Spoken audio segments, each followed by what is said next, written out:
parte de mecanismos que era un poco compleja, como para traer un poco de claridad al proceso educativo. A ver.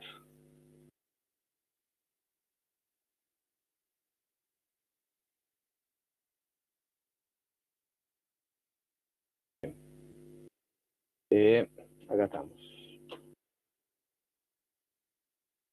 Recuerden, entonces, cuando el organismo entra en contacto con un tóxico, primero se produce todos los pasos de delivery, absorción, excreción, metabolismo, y finalmente el tóxico llega a su lugar de acción tóxica, interacciona con el órgano blanco y ahí, bueno, se disparan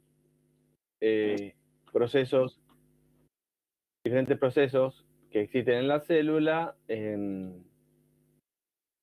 para poder contrarrestar la acción tóxica, para poder defenderse, digamos, la célula de la acción tóxica. ¿No? O sea, en principio se produce una disfunción celular a diferentes niveles, ya sea de la señalización celular como del mantenimiento.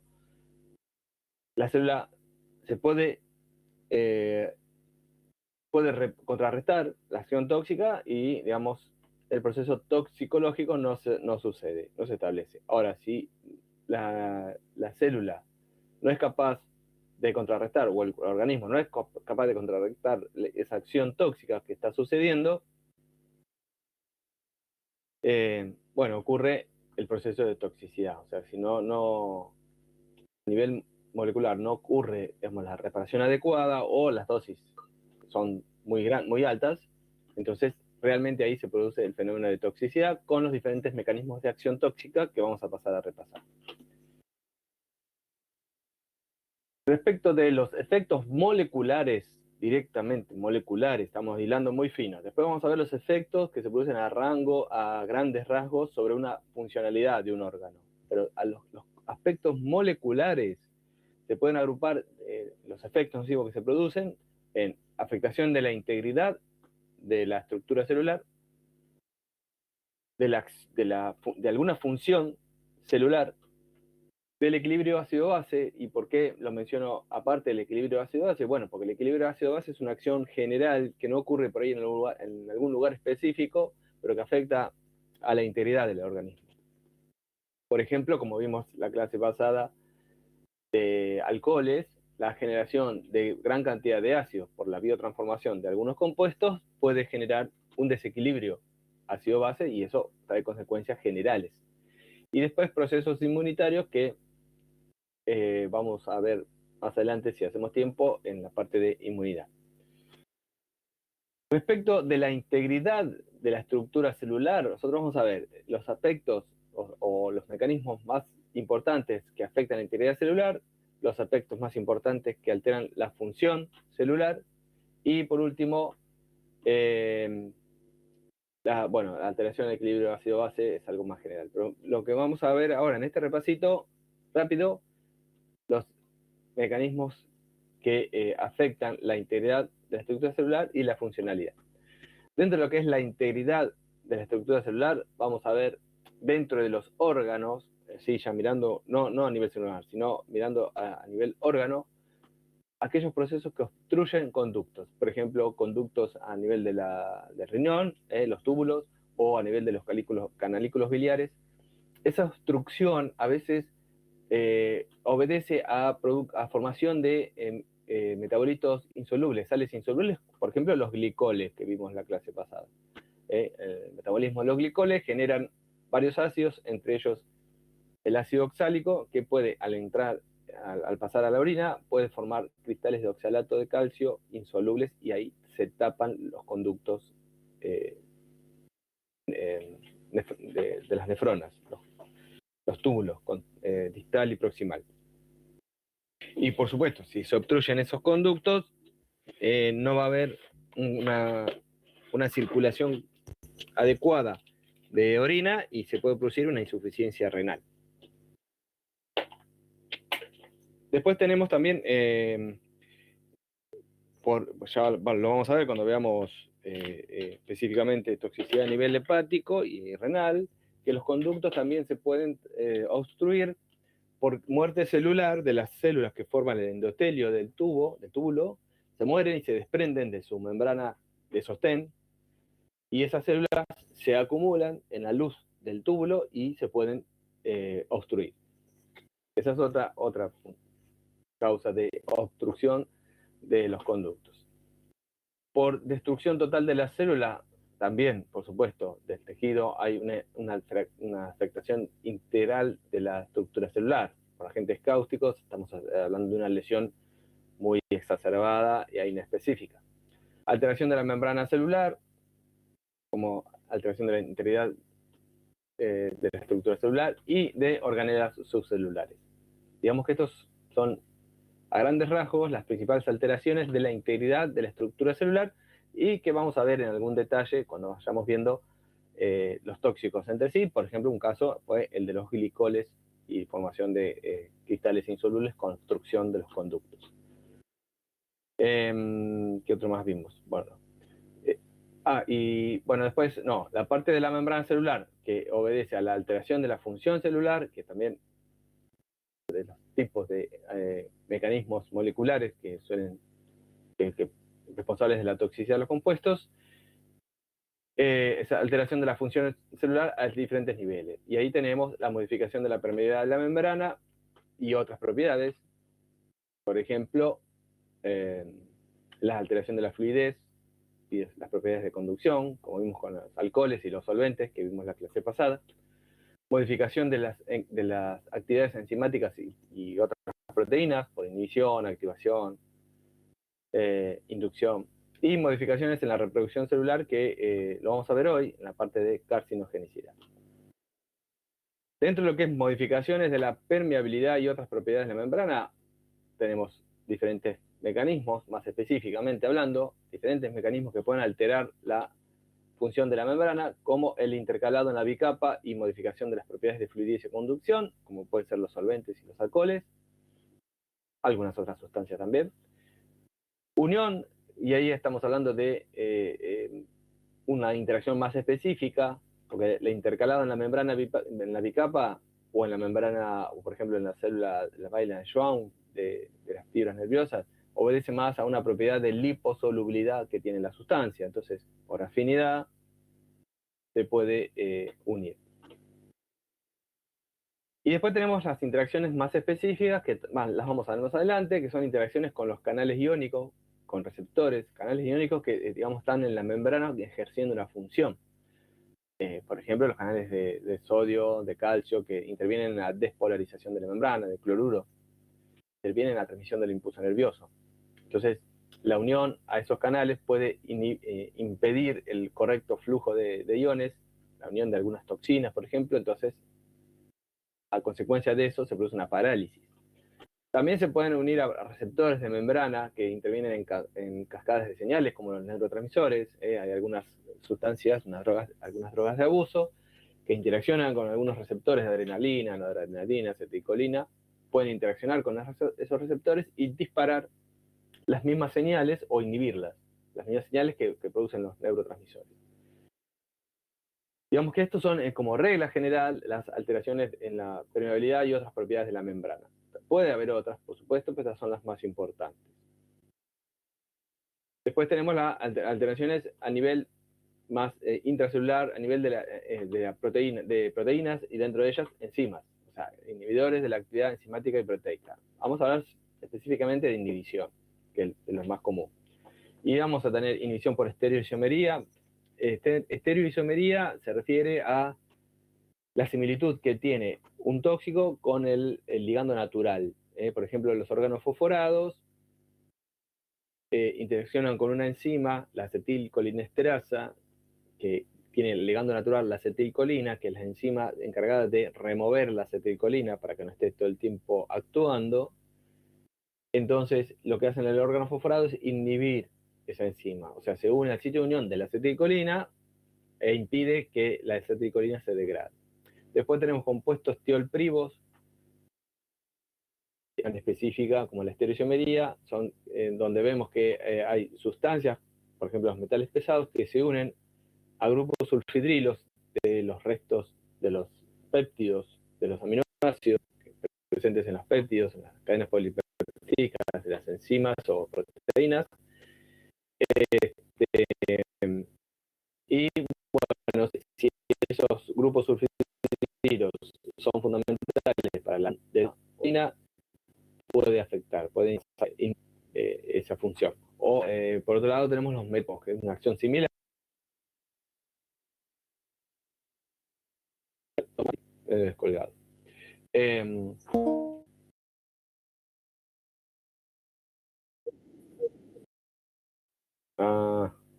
¿Se escucha entrecortado? Algo más despacio, entonces, por ahí estoy hablando muy rápido. Si sigue escuchando, entrecortado, me avisan y me voy a otro lugar. A ver. Bueno, entonces teníamos las sustancias metalprivos, que son tóxicos, que se unen a los metales, que forman parte del sitio activo de una enzima o de una proteína transportadora, y ahí tenemos el monóxido, que se une al hierro de la hemoglobina, impidiendo la función. Y digamos que estos son unas reacciones medianamente específicas, no tan específicas como la estereoisomería, pero son medianamente específicas. Después tenemos las reacciones más inespecíficas, que son las reacciones químicas. O sea, hay uniones covalentes de sustancias que se generan generalmente por acción enzimática, se generan sustancias que son muy reactivas y se unen a proteínas y otras moléculas y pueden llevar a la inactivación. Y ahí tenemos los radicales libres, especies reactivas de oxígeno, etc. Finalmente, tenemos casos más especiales, que estos casos los vamos a ir viendo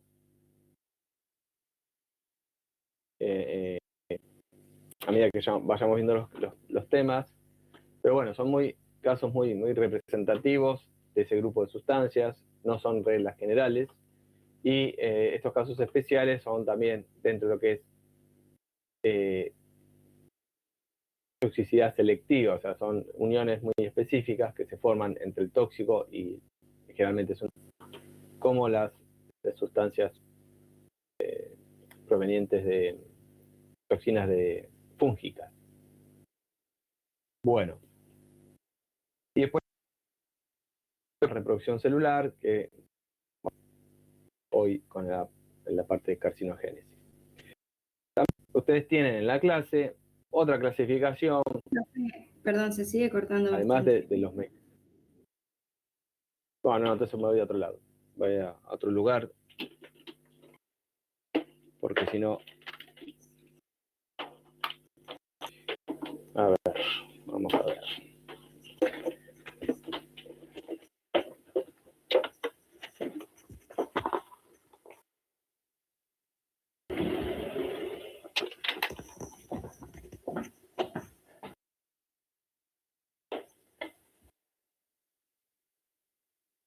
Bueno, creo que acá voy a tener mejor señal.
¿Sí? ¿Me escuchan ahí o no? Ahora sí, profe. ¿Sí? Ah, bueno. A ver.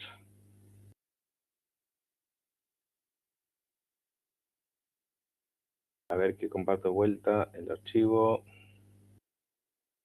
Entonces, estamos viendo que, que los mecanismos, o sea, además del tipo de alteración a nivel molecular, en la función celular y la estructura celular, también lo podemos clasificar si son mecanismos muy detallados, digamos, mediados por receptores, donde hay una acción específica, un tóxico que se une a algún receptor de forma específica, y después tenemos mecanismos que no están mediados por un target o un receptor al cual se une específicamente una sustancia, o sea, mecanismos no mediados por receptores, y después tenemos los procesos inmunitarios.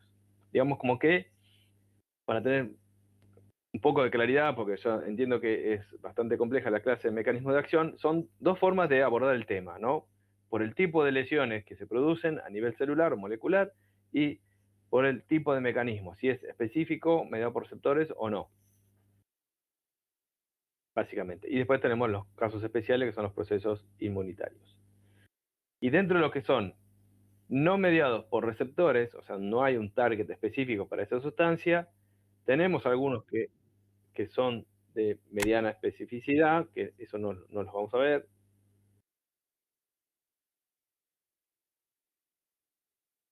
Aquí hay uno esperando para entrar. Este,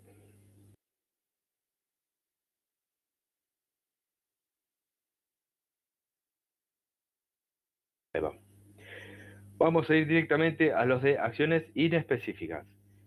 Y aquí tenemos los que son, digamos, los de mejor pronóstico, que son las acciones que alteran la funcionalidad de la célula de forma temporaria, por ejemplo, la permeabilidad de la membrana, el equilibrio ácido-base o las obstrucciones de los conductos. Uno puede revertir esa situación, salvo que, bueno, sea una lesión que se prolongue durante mucho tiempo y termina, por ejemplo, si un conducto está obstruido durante mucho tiempo, termina produciendo una insuficiencia renal por ahí irreversible. Pero digamos como que si uno con cierto tiempo puede revertir esas lesiones. Por ejemplo, el caso del alcohol, la embriaguez, pasa el tiempo y el cuerpo se recupera, se libera del alcohol y se pasa ese efecto. Ahora, si estamos hablando de una lesión a largo plazo del alcohol, donde ya empieza a comprometer el metabolismo general y terminan produciéndose lesiones a nivel hepático con necrosis durante mucho tiempo que terminan lesionando irreversiblemente el tejido en sí.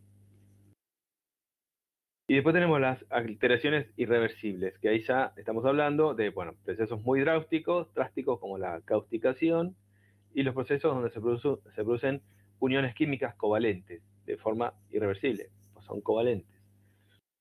Y ahí tenemos las reacciones por especies reactivas, los radicales libres, los peróxidos, las especies reactivas de monóxido, tioles reactivos. Y finalmente, todas esas aparición de esas sustancias muy reactivas generan un proceso de lo que se llama estrés oxidativo, que si la célula no se puede defender, pues no tiene suficiente cantidad de antioxidantes, se altera la homeostasis del calcio y eso termina necrosando la célula termina muriendo. Y bueno, solamente voy a mencionar algunas características de los compuestos reactivos, que en general son compuestos electrófilos, o sea que les falta electrones, y se unen con compuestos que tienen electrones en su capa de valencia. Vamos a tener azufre, oxígeno, nitrógeno, como átomos que están formando parte de alguna molécula de la célula, alguna macromolécula, bueno, se unen a esas sustancias formando lo que se llama un aducto. Es una unión covalente y aparece una especie que no tiene ninguna función. Lo que sí puede pasar es que esa unión se produzca la unión química covalente en un lugar de la molécula que sea importante para su función. Y, por ejemplo, y la célula tiene sustancias que pueden reaccionar con esas moléculas que se forman, determinados reactivos, y ahí tenemos el glutatión y otros tipos de antioxidantes, proteínas, el agua mismo. Entonces, esos compuestos bueno, y acá tenemos las especies reactivas más conocidas, que ya las mencioné, los radicales libres formados por procesos radicalarios, especies reactivas de óxido nítrico, tioles reactivos, y bueno, la alteración de la homeostasis de calcio en realidad es un proceso que genera aún más especies reactivas. Las especies se pueden formar por termólisis, radiólisis, pero nosotros vamos a ver principalmente, bueno, los agentes oxidantes como especies de nitrógeno y de oxígeno, especies reactivas de oxígeno, como el oxígeno singulete, el superóxido, metales pesados, presencia de metales pesados en una reacción que se llama reacción de Fenton, y mecanismos enzimáticos. Nosotros vamos a focalizarnos en los mecanismos enzimáticos. Acá me queda un 4 también desfasado. Y bueno, algunas propiedades de los radicales libres, solamente vamos a mencionar que los radicales libres pueden reaccionar con lípidos de membrana en un proceso llamado lipoperoxidación. Y tenemos más adelante una acá. Acá tenemos un lípido de membrana, el linoleico, por ejemplo, donde reacciona con una especie reactiva de oxígeno, bueno, y sustrae un hidrógeno para formar agua, bueno, y esa genera un radical libre, y ese radical libre entra en una cadena de reacciones hasta formar un lipoperóxido. Este lipoperóxido es el compuesto original con un peróxido unido en su molécula, formando parte de su molécula. Ese peróxido es reactivo también y puede generar, bueno, en presencia de algunos iones, radicales lipídicos, radical alcoxil lipídico, y bueno, también este radical puede generar, digamos, seguir degradando los lípidos de membrana. Digamos, esta es una de las formas, a través de los radicales libres, de degradación de los lípidos de membrana. Y eso, por supuesto, termina alterando la membrana lipídica. ¿Qué más podemos decir? Acá, no. Bueno, las especies reactivas de oxígeno, de radicales libres, pueden interaccionar con, a ver si me lo puse por acá, no, más adelante. Los radicales, y bueno, en este caso, las especies de nitrógeno pueden reaccionar con oxígeno para formar más especies reactivas. Y bueno, el agua oxigenada, que también se genera por procesos enzimáticos para degradar esas especies reactivas que se forman, el ion superóxido, puede generar agua oxigenada, y ese agua oxigenada, por una reacción conocida llamada reacción de Fenton, bueno, depende de la presencia de algunos iones metálicos, se forman otras especies reactivas de oxígeno. Estas especies reactivas pueden generar con los lípidos de membrana para formar lipoperoxidación, como vimos anteriormente. O sea, por acción enzimática principalmente, se forman especies reactivas por pérdida de algún átomo, se forma un radical. Ese radical libre puede autogenerarse, generar más radicales libres, o reaccionar con oxígeno para generar especies reactivas de oxígeno, y esas especies reactivas de oxígeno, en su conjunto, si esas especies reactivas de oxígeno son muchas, no llegan a poder anularse con los antioxidantes que tenemos, se produce el fenómeno de estrés oxidativo. Ese estrés oxidativo son especies de oxígeno que siguen reaccionando con las moléculas propias de la célula. Siguen formando metabolitos electrófilos, como los lipoperóxidos. Esos lipoperóxidos siguen degradando lípidos membrana. Si las membranas se siguen alterando, ahí se empiezan a degradar los depósitos internos de calcio, se libera el calcio intracelular y ahí ya no hay retorno. Ya empiezan a activarse otras enzimas que si empiezan a dañar realmente la célula, siguen dañando la membrana lipídica y la célula termina muriendo. Digamos como que el proceso radicalario comienza, bueno, con acción enzimática para generar los radicales libres interaccionan con oxígeno para formar especies reactivas de oxígeno. Si la cantidad de oxígeno de especies reactivas son muy elevadas, se produce el fenómeno de estrés oxidativo, la célula no puede anular degradar esas especies reactivas de oxígeno, entonces se siguen degradando los lípidos membrana, se degradan las membranas y se altera la homeostasis del calcio y ahí ya no hay vuelta atrás. La célula termina muriendo.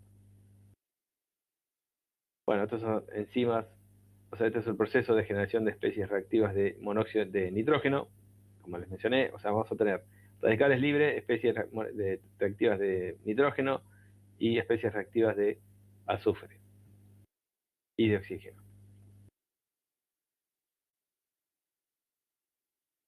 Tenemos los compuestos que se forman por aparición de especies reactivas de azufre. ¿De dónde vienen? Bueno, una son especies oxidadas de azufre, los grupos sulfénicos, sulfínicos, que son reactivos. Pero otras sobreviene debido al glutatión. A pesar de que el glutatión nos protege, en algunos casos nos puede complicar. ¿Por qué? Porque tenemos una sustancia, por ejemplo, el hidrocarburo halogenado, que se conjuga con glutatión, ya la vieron en biotransformación. Entonces, el conjugado de glutatión, hay un azufre formando un puente entre la molécula original sin el halógeno y el resto del glutatión, que al pasar por diferentes procesos para llegar al riñón, la porción peptídica de glutatión se va degradando, se va eliminando los aminoácidos y queda el aminoácido que tiene el azufre, que es la cisteína, unido a la molécula original. ¿Qué pasa? Cuando llega al riñón, en el riñón hay una enzima que se llama la beta-liasa, que en vez de eliminarse como ácido mercaptúrico, ¿cómo es? El conjugado con glutatión, que lo que queda de glutatión es la cisteína, la beta-liasa rompe la unión donde está la cisteína, el residuo de cisteína, y queda el sulfidrilo, el grupo sulfidrilo, libre, muy electrófilo. Entonces, esto puede formar aductos y esto puede llegar a necrosis en la célula que lo originó, que es la célula del túbulo renal. Esta es la especie reactiva de azufre que se puede formar, que, bueno, no es ni más ni menos que una reacción, una formación de una unión covalente. Bueno, y sigamos.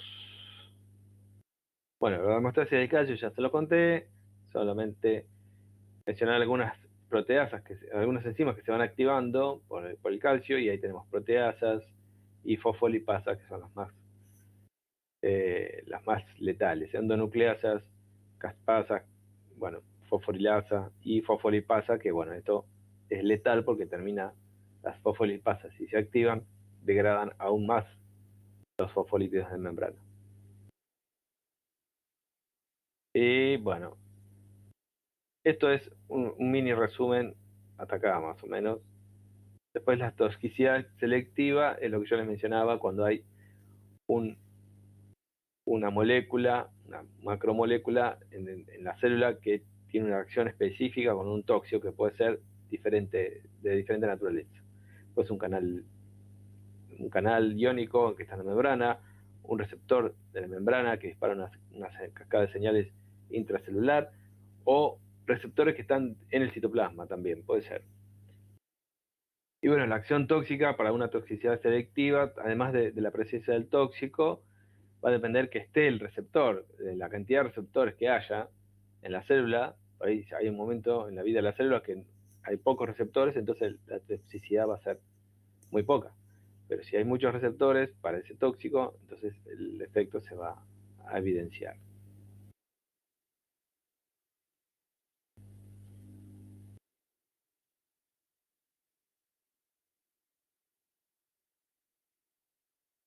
Bueno, acá tengo un error, proteína E. Bueno, y acá tenemos de los receptores de membrana, hay acoplados a proteína G, unidos a quinasas y canales iónicos, como les mencioné. Por ejemplo, canales iónicos, hay toxinas de diferentes origen, de los moluscos o de algunos peces, que son por ahí alimentos para el hombre, que a veces si no se tienen los cuidados, no se eliminan las glándulas que tienen esa toxina. eh, son toxinas que se unen a canales iónicos de sodio, por ejemplo, y producen parálisis. Un ejemplo, ¿no? Y después tenemos lo que, como les dije, receptores que están en las células, en el citoplasma o nucleares. Y bueno, ahí depende también de cómo están dentro de la célula, que el tóxico puede ingresar. O sea, tiene que tener alguna forma de ingresar el tóxico, algún canal o algo que le permita ingresar a la célula, y ahí adentro de la célula unirse al receptor. Bueno, y acá tenemos el ejemplo clásico, son los hidrocarburos aromáticos policíclicos, bueno, que tienen receptores, se descubrieron estos receptores por estas sustancias, y lo que hacen es unirse a esos receptores, migrar al núcleo, y ahí activan la expresión de algunos genes, o inhiben la expresión de algunos genes. Digamos como que el mecanismo es mediado por receptor, es a nivel del núcleo, del material genético, la expresión del material genético. Bueno, ¿qué más? Bueno, acá hay ejemplos. Tóxicos actúan uniéndose a factores de transcripción y aquellos que se unen a cascadas de señalización. Por ejemplo, los que se unen a receptores de neurotransmisores. Por ejemplo, de la nicotina, la tubocurarina, que es un tóxico presente en una planta que usaban muchas culturas indígenas para pescar, para cazar, que producen, bueno, por su unión al receptor de acetilcolina, producen parálisis muscular. Y después tenemos algunos medicamentos que interaccionan con receptores de GABA, de un neurotransmisor, estrinina, morfina, que tenemos algunas drogas de abuso, cocaína, anfetaminas, y acá tenemos las toxinas que les decía, de algunos peces, bueno, de algunos moluscos, como la saxitoxina, la tetrodoxina, que es de un pez, piretroides y DDT son eh, eh, plaguicidas. Piretroides para los mosquitos. Bueno, y se unen a canales de sodio voltaje dependiente. Bueno, he hecho este pequeño resumen. Si alguno tiene alguna consulta, alguna pequeña duda, igual vamos a tener clase de consulta y, por supuesto, en las próximas clases, cuando tengamos el trabajo práctico, que no sé si lo vamos a tener la semana que viene o la otra por el tema del paro, en el trabajo práctico ahí también podemos repasar, hacer algunas preguntas del cuestionario.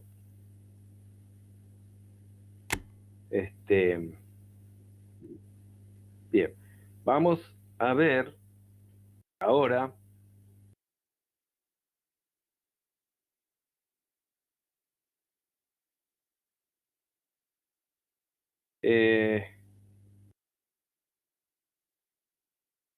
la parte de carcinogénesis.